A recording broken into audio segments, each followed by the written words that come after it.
Bueno, como siempre, estamos teniendo una charla muy interesante con José Ángel Gurría.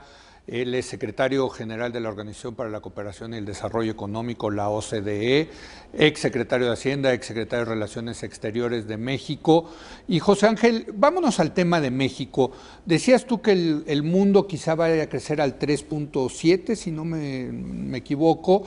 Nosotros, pues creo que yo no me atrevería a hacer ningún pronóstico porque hay muchos elementos de incertidumbre para la Nosotros economía acabamos mexicana de publicar las perspectivas económicas del mundo como lo conocemos hoy. Sí.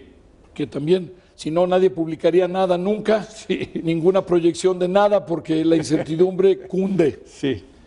Y más en la actual circunstancia. Sí. Entonces, yo te diría, nosotros tenemos 2.4 para el año pasado, Sí. por ahí, este año, Otra vez dos. por ahí, 2019. ¿Por qué?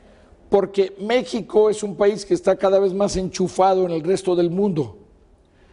El comercio, las inversiones, las decisiones de cooperación, etcétera, todas, México es parte integrante de esas decisiones y al mismo tiempo recibe el beneficio o el impacto de las mismas. Entonces, estamos viendo que hay mejor situación internacional, eso le ayuda a México, están subiendo nuestras exportaciones, Sí, como nunca. están subiendo los flujos de inversión extranjera directa, están más altos que los años anteriores, en fin. Si uno mide la parte externa, se han creado 3,5 millones de empleos. El año pasado se creó más de 1 millón de empleos. Ya llegamos a ese famoso, ¿cuántos años? Tú eres mucho más joven que yo, pero llegamos escuchando que 1 millón de empleos. 1 millón al año, Sí. 1 millón al año, Ya que era la llegamos. velocidad de crucero. El año pasado, hoy escuchábamos que se crearon 1.2 millones. Bueno, ya estamos ahí en muchas cosas, pero obviamente tenemos un país en el cual hacen falta tantas cosas. Y por lo tanto, lo que tenemos que hacer es concentrarnos en los elementos que van a ayudarnos a que el país pueda seguir creciendo en el futuro de manera sostenible. En la parte sostenible hoy se asocia con la parte medioambiental, sostenida en términos de que siga creciendo. Sí. Y en la otra de que sea en forma incluyente.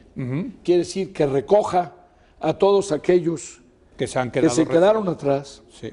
y también que pueda ir absorbiendo a la enorme cantidad de jóvenes a quienes les dijimos, estudien 1 año más, 2 años más, 3 años más, se los vamos a recompensar con oportunidades. En este momento no estamos en esa situación y este es un problema del mundo entero. Por eso están los Brexits y por eso los resultados en Alemania, Claro, de claro. Angela Merkel y la salida de Renzi y la próxima elección en Italia, y por eso se tardó 7 meses Mark Rutte en crear un gobierno en Holanda, y por eso se pasó 1 año Rajoy encargado del despacho en lugar de presidente. ser de presidente, y ahora, bueno, además se suma el tema de Cataluña. Pero, y por eso en Austria se acaba de, antes se sentía muy joven Justin Trudeau, el jovenazo, ¿no? Sí. Y luego el jovenazo era era Macron. Sí, pues sí. resulta que ahora el canciller de Austria tiene 31 años, ¿no?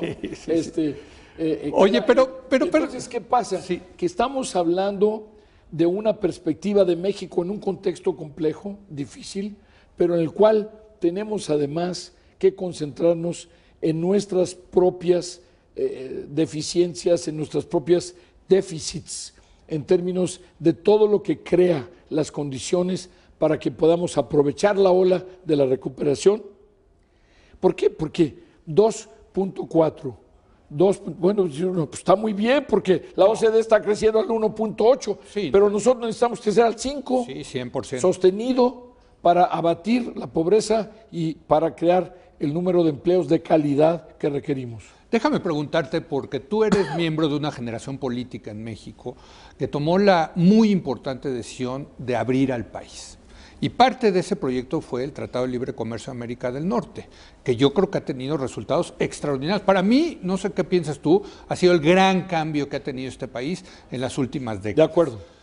Y ahorita estamos viendo una reacción por parte de Estados Unidos en contra de este tratado. Y eso es lo que está generando mucha incertidumbre en el corto plazo en México. Hay que poner esto en contexto. No estamos viendo una reacción de Estados Unidos en contra de este tratado.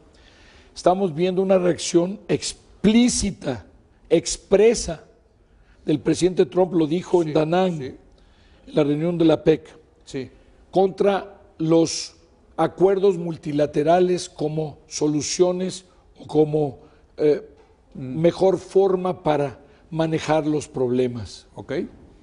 Y una preferencia por lo bilateral.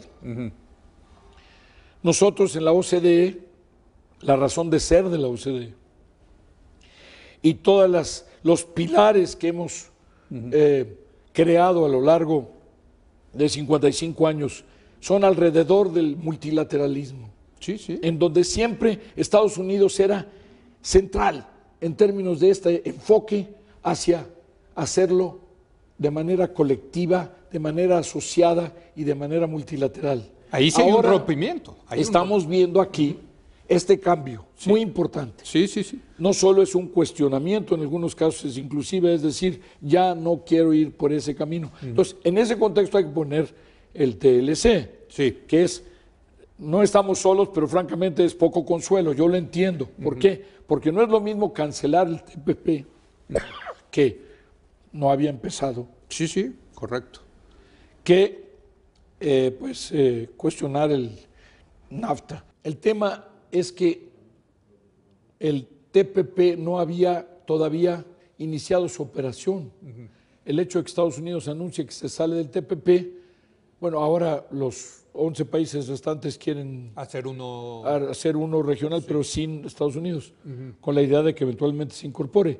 Pero en el caso del TLC, NAFTA, estamos hablando de ya casi un cuarto de siglo y además de otros 25 años antes de diferentes instrumentos quizá menos, el GATT, la OMC, menos perfectos, no, pero bilaterales también, bilaterales, de integración. Entonces, ¿quiénes son a quienes yo espero que sean los principales defensores? Ya lo están siendo del TLC, los empresarios americanos que se han visto beneficiados. Decenas de miles de empresarios americanos que se benefician. Acaba de estar el presidente Trump en una reunión de los ranchers americanos, de los agricultores. Y resulta que ahí todos traían su botón diciendo Save NAFTA, We Like NAFTA, ¿no? Entonces, eventualmente las autoridades están diciendo, yo lo que quiero es ayudar a los americanos.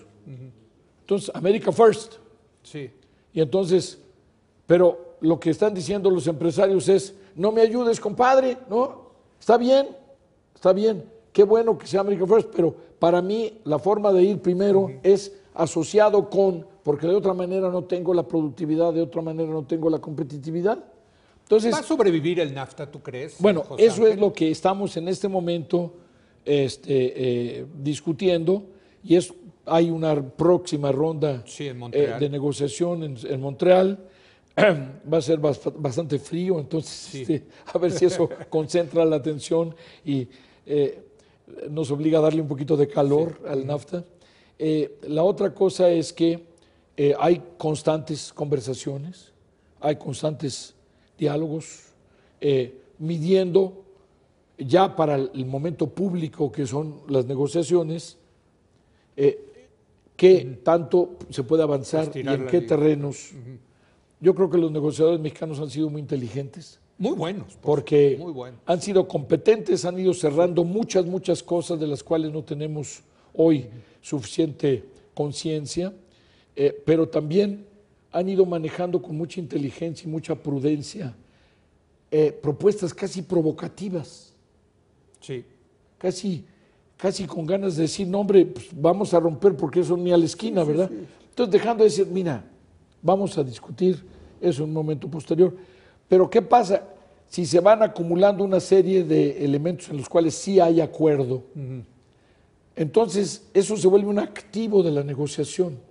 Claro, si vas avanzando. Se van sumando cada vez más voces de los propios Estados Unidos que dicen, salvemos, vayamos adelante, con los cambios que hay que hacer, Hace 25 años no había internet. Sí, no, desde luego. No había ventas por correo, no había ventas por correo electrónico. En fin. Sí. Entonces, estamos hablando de un cambio dramático del sector productivo, manufacturero y todo lo demás, que hay que tomar en cuenta en la nueva versión, pero ya la teníamos, porque en el TPP se aceptaron todos esos cambios. El TPP iba a sustituir. Entonces, ¿qué pasa? Al TLC. Sí. La incertidumbre sobre el tema del TLC tiene que ver mucho con cuestiones locales, de la clientela política, de la campaña, ve tú a saber. Pero nuevamente lo que yo espero, primero como secretario general de la OCDE, en beneficio del comercio mundial. Sí. Y en segundo lugar, como mexicano, por la importancia que esto tiene para México, y también te diría, en el mejor interés de los propios Estados Unidos, que son miembros de la OCDE. Claro. Y por lo tanto, yo también tengo que estar preocupado por estas cosas de Estados Unidos.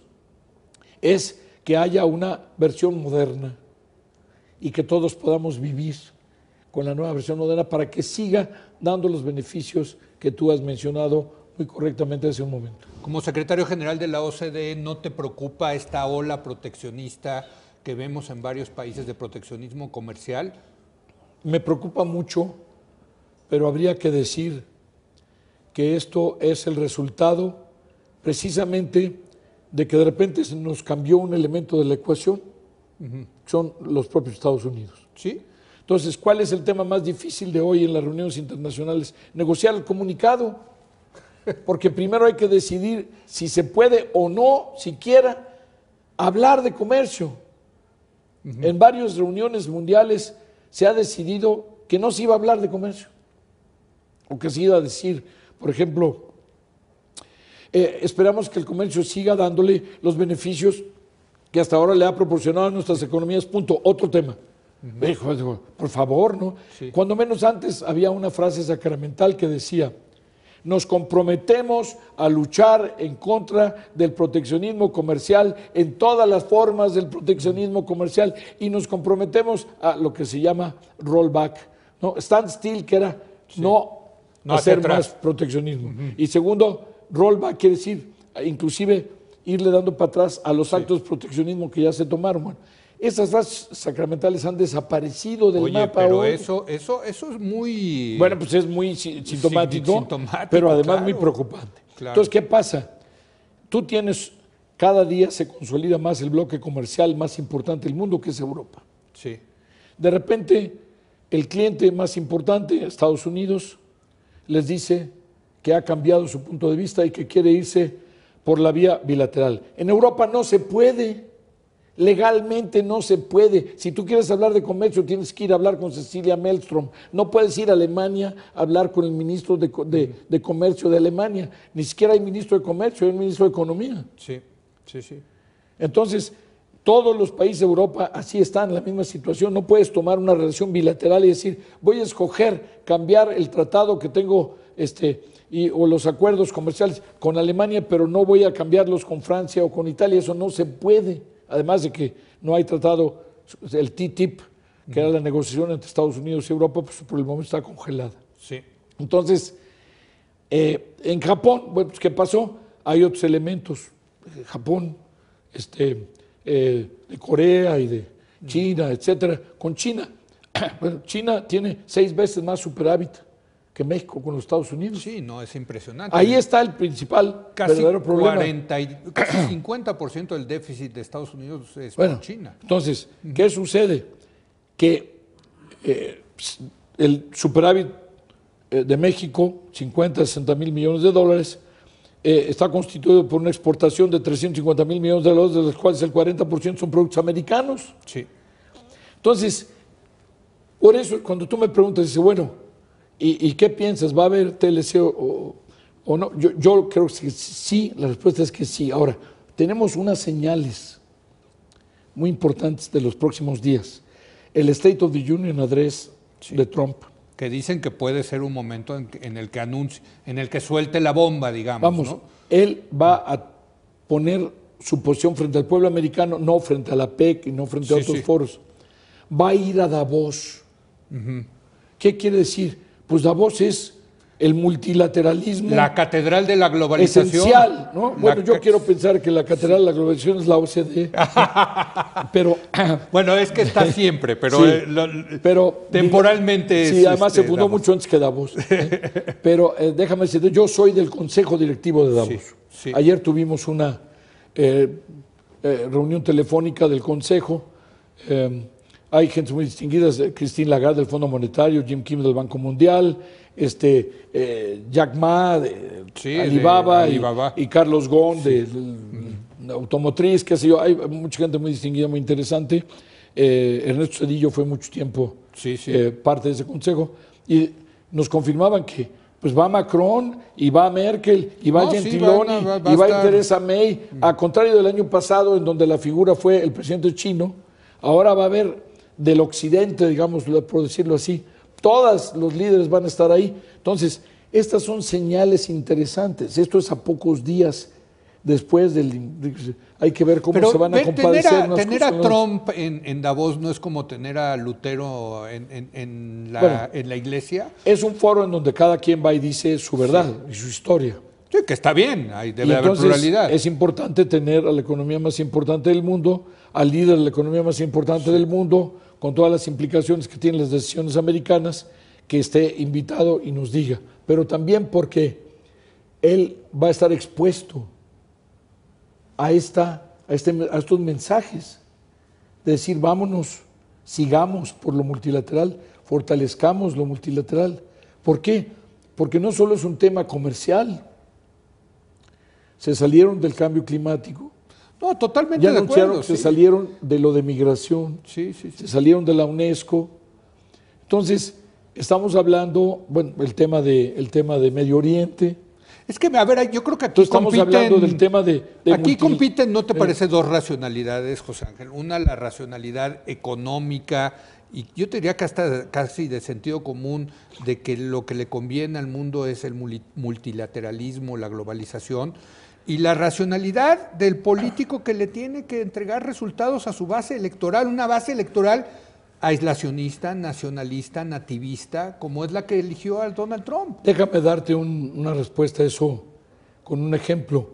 Todos estos rancheros, agricultores que recibieron al presidente Trump, votaron por él seguramente. Con unos botones aquí que decían, salven al NAFTA, queremos el NAFTA, nos conviene el NAFTA, etcétera, el TLC de América del Norte.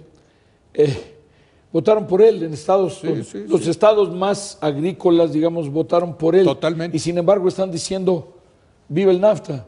Entonces, estos son señales, bueno, por supuesto se pueden ignorar. Si uno está persiguiendo una agenda que es más ideologizada que de lo que es, digamos, objetiva.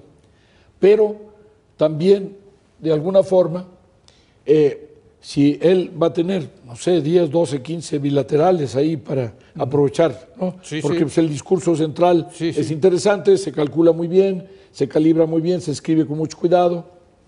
Pero lo importante son las reuniones. Pero también hay un montón, y por supuesto, estar expuesto a todos estos liderazgos. El presidente Macron va a presidir nuestra reunión ministerial de la OCDE en 2018.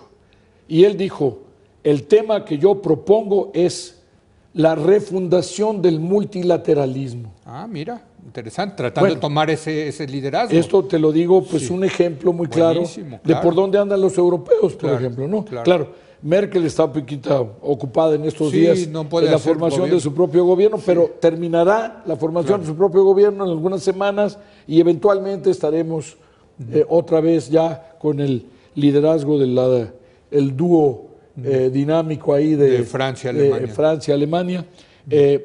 Tendremos elecciones en Italia el día 4 de marzo. Vamos ya a pocas semanas, vamos a ver quién queda ahí de líder.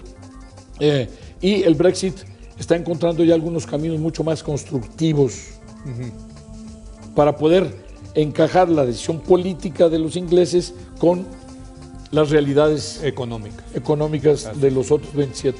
Bueno, permíteme hacer una breve pausa y ya regresamos a concluir. José Ángel, quiero que nos platiques qué veniste a hacer a México, cómo ves las elecciones, ¿no? Desde luego. En fin, hay todavía mucho que hablar con el secretario general de la Organización para la Cooperación y el Desarrollo Económico, José Ángel Gurría. Regresamos en un momento más.